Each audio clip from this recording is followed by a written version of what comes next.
Hey everyone, Zacharias in here, and today I want to talk about creating poses, how I go about creating poses these days. I know it's been a while since my last art video, and one of the reasons is because I'm working on trying to transform myself from an analytical artist to someone who's more intuitive, and I'm learning a lot of new things, but because I'm in such a noob state, I don't feel like I can teach right now or yet. I feel like I've got to know what I'm talking about before I start teaching. So anyway, when it comes to poses, the way I do it these days is I try and combine, first of all, the head. I get the head down, and then I'll get a torso. And I'm really just thinking about the head shape and how it relates to the size of this torso. So they tend to be dependent on the character I'm creating. Like if I'm doing a more heavier character, I'll get like a bigger shape. But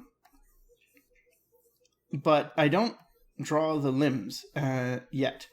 And sometimes I'll move into limbs. But when I do draw the limbs, I simplify them now like this kind of these big triangular shapes. Maybe they're like short tentacles. I don't know how you want to think of them, but it's just like shapes like this, very fluid and organic. Say this guy's standing.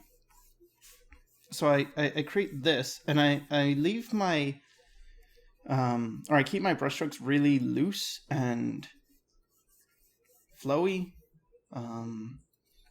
and I allow myself to experiment with positions. So for instance, let's say this guy, right? All right, I'm looking at this posture he has. It looks like he's leaning forward. So I'm thinking, okay, so maybe his legs go back like that. I'm creating a shape here. And then what does he do with his arms? Maybe he puts them in his pockets. So I create this kind of shape again. So now I have this very loose shape that describes the pose. For this guy, he's holding his lower back and sort of stretching out.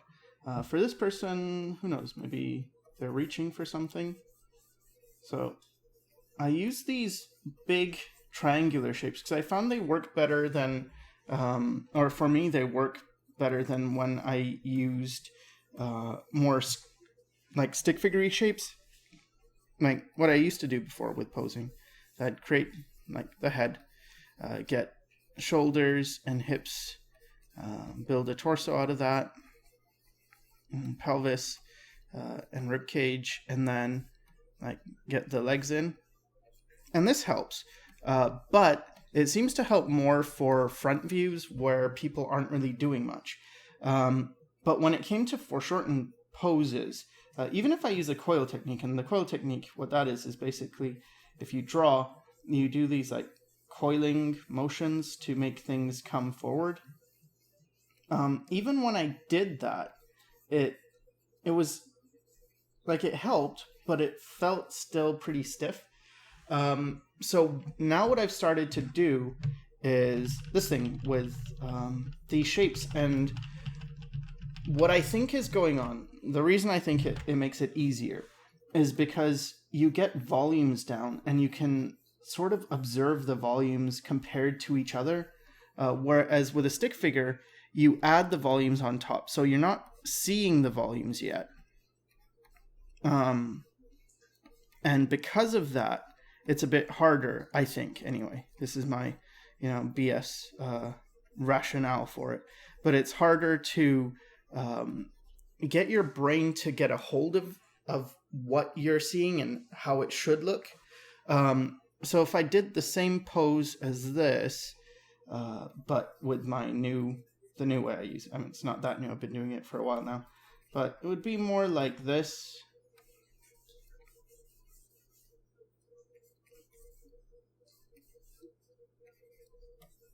And I am, heavily stylizing the things I do because that's what I like to do. And this thing leads itself to a lot of different styles. So, I mean, at this point, it doesn't look like much, but it doesn't take a lot to flesh this out. Let's say this guy, for instance. He's got his hands in his pockets. Now, you do have to have an understanding of anatomy, of course. This is why I teach or taught anatomy first before venturing into too much else. But it's that if you don't know your anatomy, it's much harder to do things. It doesn't mean you can't use this technique, because you still can, but it does make it a bit harder.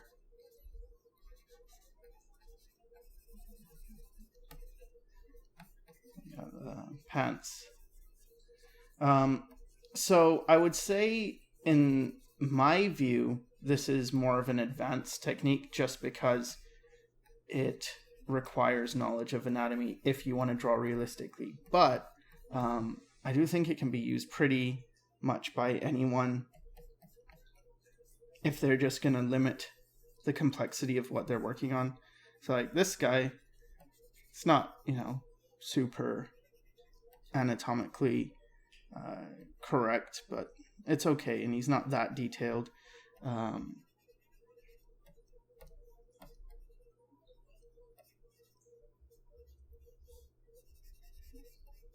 But it's something. And if I was going to take a character and make them more cartoony or something, you can still use things like this, maybe make that bigger.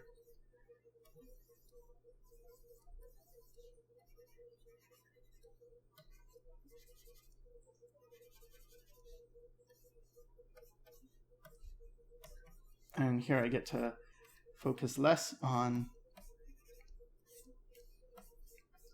getting the details right, but I still get a pretty appealing form.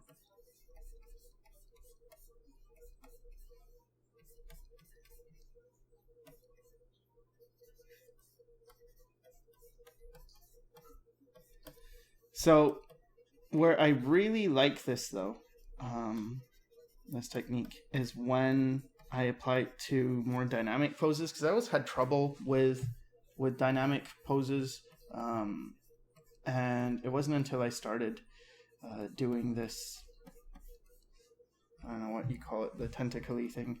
Oh, and I should clarify things. So when I draw these arms, for instance, and they're all like wiggly and loose, I think about where the elbow goes, and then I draw pretty much like I don't follow the squiggle as if it's exactly where things need to be, but just I let it be used as a place where things could go. And then I also make sure that the hands are within this squiggle. So let's say that you have this shape, right, from here to here. Within this is the hand, and then the arm, and same for the legs. Within that big squiggle, I'll find the knee, and I put the foot in this part, like still at the length of that, as opposed to doing something like creating a squiggle and then putting a hand at the end, or like that, and then putting a foot at the end. That's not what I do. It's all one. Now, why is that important? The reason I think it's important is because as long as I keep, or when I draw this, right, what I'm telling my brain is that there is a volume here, almost like you're looking at a shape from far. And so my brain's like, okay, fine, I can deal with that. And then, but then if I add a hand here, I'm now breaking what my brain is seeing. See, it's seeing this shape, not this shape plus this. Because if it was seeing that, I would simplify it like that. I'm just trying to make it easier for my brain to see as much information as it can. And this helps. So keep things within the form, understanding that what this really is just a volume for you to see from far. Okay, so dynamic poses.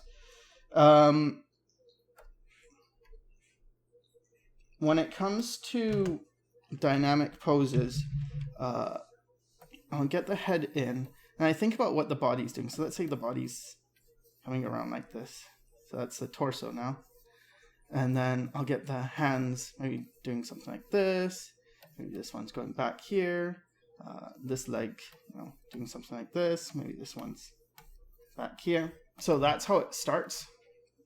Very loose and messy, I guess. But it's much easier. Like when I think of it this way, it's really easy for me anyway, to flesh it out. But if I was thinking, more like, start with the head, get the neck, and then try and think in terms of like a box. I just start to get stiff and I get confused about what's going on. But as long as I'm keeping it super loose like this, I don't have as much problem. And even with foreshortened stuff like this, I kind of just feel like the hand should go there. And same with the leg. It feels like it should stop here. I don't know why, but it just feels right. So then what you do is, you add the details. So let's say you can get a basic head shape here.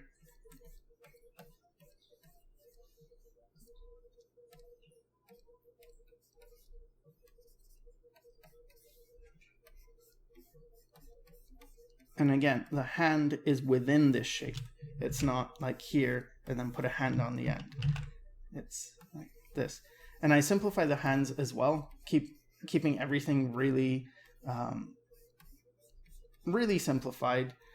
And I'm just thinking of the basic volumes, because then once I know that the volumes are in place, the rest is pretty much just, regular fleshing things out. And if you've, learned anatomy, that's not that hard.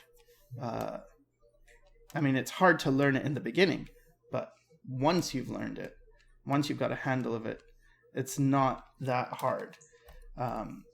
But it can be very hard to think up cool poses. And sometimes I see this with artists who are otherwise very, very good, but like maybe they can render really well, but they just can't quite get cool stuff down.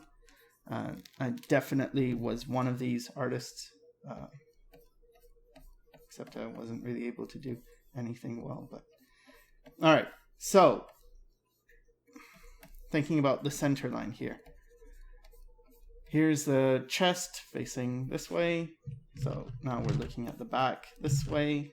And then I think of this shape. So, okay, the elbow's roughly here. It means the arm's gonna go like that, and the hand's somewhere around here. The leg, knee goes around there. And then this one, probably, I pushed it too far, but that's okay. You don't have to stick exactly to what you've created. It's just a guide to help you as much as you need it. And for me, I need quite a bit of help. But it does help. And then you get the leg going back.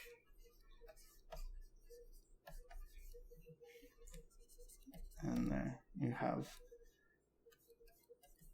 a pose that you can make into more of a dynamic pose later. So yeah, it really works well when I think about things coming towards the camera. I guess poses, pretty much any pose, I guess, it really helps me. Let's just draw a girl. What's she gonna be doing? Just say she's sitting down. So got like there. Like there. So I'm kind of just creating this type of shape. Doesn't really need to be perfect, but anyway. And then maybe the arm one's holding onto her leg like that, and then one's doing this. So see how I kind of create that very basic shape. And then it's just a matter of fleshing that out. So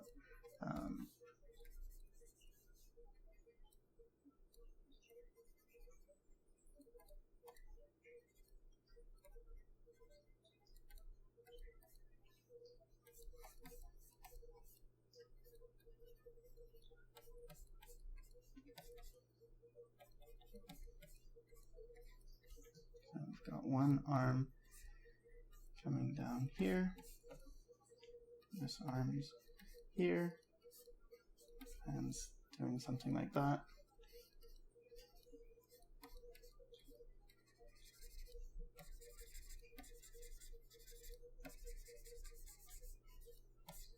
Let's make the hair more of one shape. I don't really like how it was too.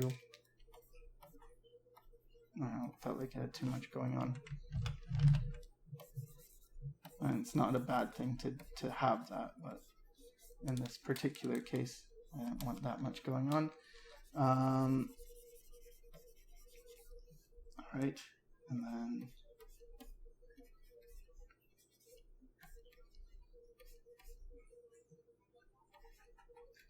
I've got this leg coming up.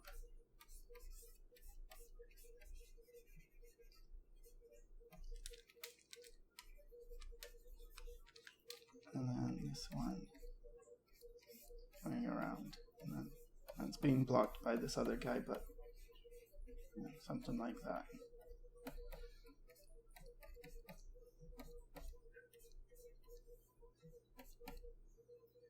So when you remove the underdrawing, it's much easier to get a sense of it, and then you would just, you know, go again over this and actually, you know, take your time and make it look nice then.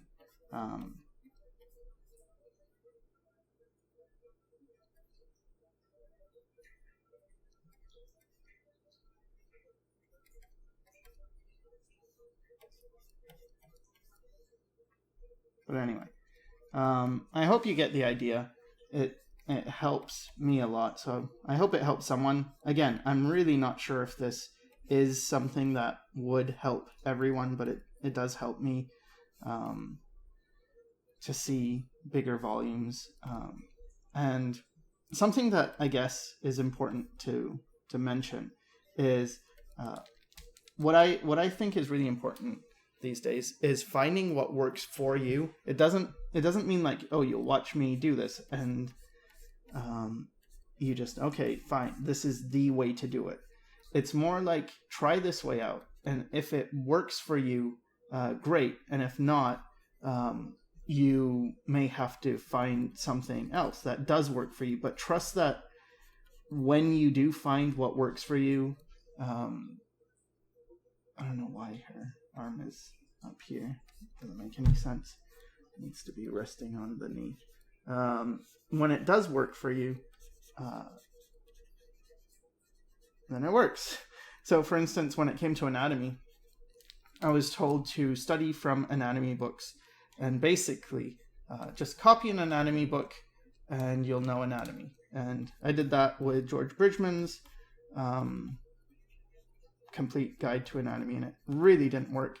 And then finally I decided, well, maybe I have my own way of learning anatomy, and I mean, I do, and it requires just looking at real life or looking at Google image search anatomy, where I see the origin and the insertion, then I just sort of build it in my head. That works better for me than just copying. But a lot of people, you know, are just fine with copying. So it really depends who you are and the way that works best for you. But it's important to, you know, of course, experiment just so you know, well, maybe this works. Like, will this work or not? And yeah, I hope it does help. And if not, I hope you find what does work for you. So yeah, pretty much. I guess that's it. Again, I'm not going to be making too many videos because I still feel like I need to learn a lot. But once I've learned more, I'll probably get back to teaching. So I hope this helped, and thanks for watching.